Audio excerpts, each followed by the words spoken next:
ನಮಸ್ತೆ ಸ್ನೇಹಿತರೆ, welcome to Chinmay vlog. ನಾನು ನಿಮಗಿವತ್ತು ಈಸಿಯಾಗಿ ಗಿಣ್ಣು ಹೇಗೆ ಮಾಡೋದು ಅಂತ ಹೇಳ್ಕೊಡ್ತೀನಿ. ಒಂದೊಂದು ಕಡೆ ಒಂದೊಂದು ರೀತಿ ಮಾಡ್ತಾರೆ, ಬಟ್ ನಾನಿಲ್ಲಿ ನಮ್ಮ ಹಾಸನ ಸೈಡು ಮತ್ತು ಚಿಕ್ಕಮಗಳೂರು ಸೈಡು ಯಾವ ರೀತಿ ಮಾಡ್ತಾರೆ ಅನ್ನೋದನ್ನು ತಿಳಿಸ್ಕೊಡ್ತಾ ಇದ್ದೀನಿ. ನನಗಿಲ್ಲಿ ಬೇಕಾಗಿರೋದು 3 ಐಟಮ್ಸ್ ಅಷ್ಟೇ. ಒಂದು ಗಿಣ್ಣು ಹಾಲು ಮತ್ತು ಗೀಬು ಅಂತ ಹೇಳ್ತೇವೆ. ಗೀಬನ್ನು ತಗೋಬೇಕು. ಒಂದು ಸ್ವಲ್ಪ ಒಂದು ಅರ್ಧ ಲೋಟ ಆದರೆ ಸಾಕು. ಹಾಲಿರಬೇಕು. ಹಾಗೆ ಒಬ್ಬೊಬ್ಬರು ಸಕ್ಕರೆ ಯೂಸ್ ಮಾಡ್ತಾರೆ, ಒಬ್ಬೊಬ್ಬರು ಬೆಲ್ಲನ ಯೂಸ್ ಮಾಡ್ತಾರೆ. ನಾನಿಲ್ಲಿ ಬೆಲ್ಲನ ಯೂಸ್ ಮಾಡ್ತಾಯಿದ್ದೀನಿ. ಕಪ್ಪು ಬೆಲ್ಲ ನನಗೆ ತುಂಬ ಇಷ್ಟ, ಸೊ ಹಾಗಾಗಿ ಕಪ್ಪು ಬೆಲ್ಲನ ಯೂಸ್ ಮಾಡ್ತಾಯಿದ್ದೀನಿ. ಮತ್ತು ಇಲ್ಲಿ ಎಷ್ಟು ಬೇಕೋ ಅಷ್ಟು ಹಾಲಿಗೆ ಗೀಬನ್ನು ಬಿಟ್ಕೊಬಿಟ್ಟು 3 ಮಿಕ್ಸ್ ಮಾಡ್ಕೋಬೇಕು.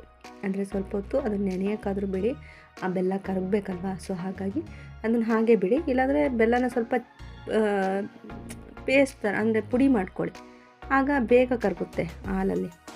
ಅದಾದ ನಂತರ ಒಂದು ದೊಡ್ಡ ಪಾತ್ರೆನ ಇಟ್ಕೊತಾ ಇದ್ದೀನಿ. ಆ ದೊಡ್ಡ ಪಾತ್ರೆಗೆ ಸ್ವಲ್ಪ ನೀರನ್ನು ಹಾಕಿದ್ದೀನಿ. ಯಾಕಂತಂದರೆ ಅದು ಹಾಲು ಇಡ್ಲಿನ ಹೇಗೆ ಬೇಯಿಸ್ತೇವೋ ಹಾಗೆ ಬೇಯಿಸ್ಕೋಬೇಕು. ಈಗ ಆ ಒಂದು ಕರಗಿರೋ ಹಾಲಿರುತ್ತಲ್ಲ, ಅದ್ರ ಬೆಲ್ಲ ಎಲ್ಲ ಹಾಕಿರ್ತೀವಲ್ಲ, ಅದನ್ನು ಇನ್ನೊಂದು ಪಾತ್ರೆಗೆ ನಾನು ಶಿಫ್ಟ್ ಮಾಡ್ಕೋತಾ ಇದ್ದೀನಿ. ಯಾಕಂದರೆ ಬೆಲ್ಲದಲ್ಲಿ ತುಂಬಾ ಕಸ ಇರುತ್ತೆ, ಅದು ನೀಟಾಗಿ ಕ್ಲೀನಾಗಿರಲ್ಲ. ಸೊ ಹಾಗಾಗಿ ಡೈರೆಕ್ಟಾಗಿ ಬೆಲ್ಲ ಹಾಕಿರೋದನ್ನು ಯೂಸ್ ಮಾಡ್ಕೊಳಕ್ಕೆ ಹೋಗ್ಬಿಡಿ. ಕರಗಿಸ್ಬಿಟ್ಟು ಬೇರೆ ಪಾತ್ರೆಗೆ ಶಿಫ್ಟ್ ಮಾಡ್ಕೊಳ್ಳಿ ಹಾಲನ್ನು. ನಂತರ ನಾನಿಲ್ಲಿ ರೌಂಡಾಗಿರೋ ಪಾತ್ರೆನ ತೊಗೊತಾ ಇದ್ದೀನಿ. ಆ ಪಾತ್ರೆಗೆ ಹಾಲನ್ನು ಮತ್ತೆ ಪುನಃ ಆ ಪಾತ್ರೆಗೆ ಹಾಲನ್ನು ಹಾಕ್ಕೊಳ್ತಾ ಇದ್ದೀನಿ. ಹಾಕ್ಕೊಂಡು ಆದಮೇಲೆ ಈ ಪಾತ್ರೆನ ಏನು ಮಾಡ್ತೀನಿ ಅಂತಂದರೆ, ಆ ಒಂದು ನೀರಿಟ್ಟಿರ್ತೀನಲ್ಲ ಆ ಪಾತ್ರೆ ಒಳಗೆ ಈ ಪಾತ್ರೆನ ಇಡ್ತಾಯಿದ್ದೀನಿ, ಶಿಫ್ಟ್ ಮಾಡ್ತಾಯಿದ್ದೀನಿ. ಅದು ಇಡ್ಲಿ ಥರ ಬೇಯಬೇಕು. ಸೊ ಹಾಗಾಗಿ ಇಲ್ಲಿ ಹಾಲನ್ನು ಇಟ್ಬಿಟ್ಟು ಅದ್ರ ಮೇಲೆ ಒಂದು ತಟ್ಟೆನ ಮುಚ್ತಾಯಿದ್ದೀನಿ. ಅದಾದಮೇಲೆ ಆ ಒಂದು ದೊಡ್ಡ ಪಾತ್ರೆ ಇರುತ್ತಲ್ಲ, ಅದಕ್ಕೆ ಒಂದು ಬೇಸನ್ನ ಮುಚ್ಚಿ ಸ್ಟವ್ ಆನ್ ಮಾಡಿ ಅದು ಚೆನ್ನಾಗಿ ಕುದಿಬೇಕು. ಆ ನೀರು ಬಾಯ್ಲ್ ಆದಮೇಲೆ ಅದು ಬೆಂದಿದೆಯಾ ಇಲ್ವಾ ಅಂತ ನೋಡಬೇಕು ನಾವು. ಇಲ್ಲಿ ಕಾಣಿಸ್ತಿದೆ ಅನಿಸುತ್ತೆ ನಿಮಗೆ. ತುಂಬ ಚೆನ್ನಾಗಿ ಬಂದಿತ್ತು ಗಿಣ್ಣು. ಸ್ಪಾಂಜಿ ಥರ ಇತ್ತು, ಒಳ್ಳೆ ಕೇಕ್ ಥರ ಅನ್ನಿಸ್ತಾ ಇತ್ತು.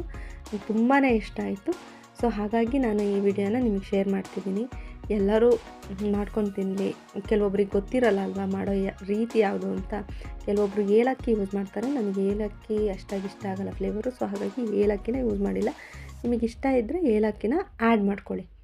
ನಂತರ ಈ ಥರ ಕಟ್ ಮಾಡಿಕೊಂಡು ತಣ್ಣಗಾಗಬೇಕು, ಆವಾಗ ತಿನ್ನಲಿಕ್ಕೆ ತುಂಬ ಚೆನ್ನಾಗಿರುತ್ತೆ. ಈ ರೀತಿ ಗಿಣ್ಣನ್ನು ಮಾಡಿಕೊಂಡು ನೀವು ತಿನ್ಬೋದು. Thank you so much. Subscribe ಮಾಡೋದನ್ನು ಮರಿಬೇಡಿ.